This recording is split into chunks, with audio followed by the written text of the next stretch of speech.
खुलुमबाय बड'लेण्ड साबथि चेनेलाव नोंथांमोनखौ बयखौबो बरायबाय। दिनैनि फार्स्टनि साबथेटआनो जाहैबाय अरुणाचल प्रदेशआव हा गिसिखानायजों गासै 4 सुबुंनि जिउ खहा।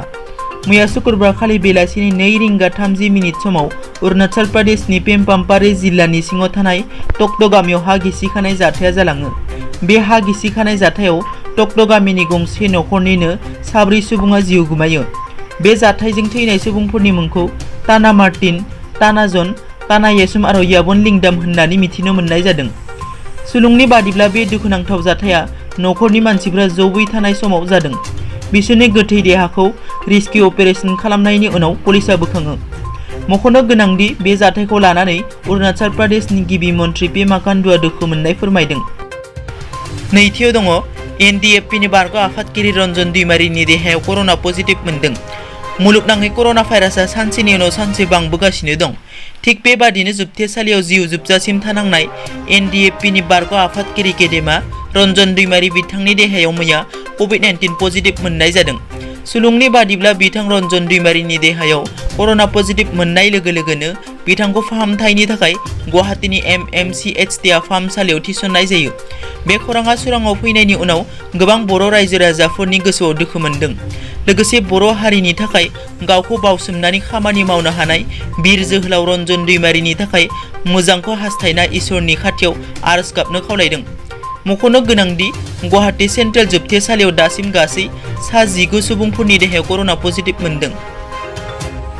थामथियाव दङ अल टाइ आहम स्टुडेन्ट इउनियननि आफादगिरि आसिनि चित्याया थैबाय।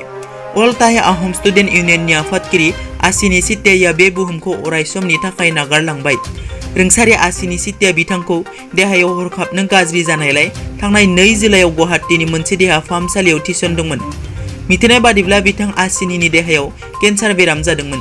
बिथांनि देहायाव केन्सार बेरामनि फोरमान मोननायनि उनाव बिथांखौ फिन गुवाहाटी हेल्थ सिटी देहा फाहामसालियाव बेरामखौ फोजोबथाय होबाय थानाय समावनो मैया बिथांनि जिउआ गोमायो।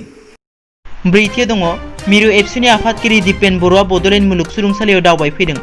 मैया शुक्रबार खालि दुलाराय बर' फरायसा आफादनि आफादगिरि मानगोनां दिपेन बर' बिथां दैदेननायाव मिरु दुलाराय बर' फरायसा आफादनि गोबां दैदेनगिरिफोरजों लोगोसे बड'लेण्ड मुलुगसोलोंसालिनि भाइस चेन्सेलर प्रफेसर लाइस्राम लुत्तु सिं बिथांखौ लोगो हमनानै बड'लेण्ड मुलुगसोलोंसालिनि नायगिदिंनायजों लोगोसे बड'लेण्ड मुलुगसोलोंसालिनि सोमोन्दै गुवारै सावरायनाय जायो।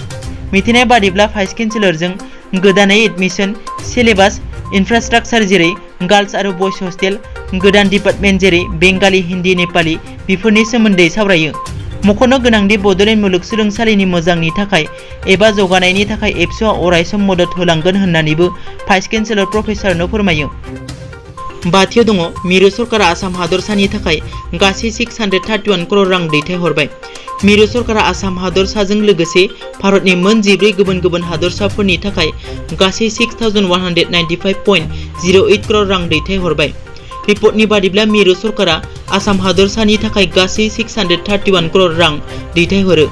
गुबुन गुबुन हादरसाफोर मिरु सरकारनिफ्राय मोननांगौ रांफोरा जाबाय फारियै केरेला 1276 करोड़, हिमाचल प्रदेश 952 करोड़, उत्तराखंड 423 करोड़, पान्जाब 638 करोड़, आन्ध्र प्रदेश 491 करोड़ आरो वेस्ट बेंगल 470 करोड़ रां। मख'नो गोनांदि बेफोर रांफोरा कर'ना बेरामनि हेंथायै जुजिनायाव मोनफ्रोमबो हादरसाफोरखौ राङारि बिथिङाव राफोद खालामगोन होनना मिरु सरकारनि राङारि बिफाननि मन्थ्रिया बुङो। दिनैनि साबथेटआ एसेनोसै।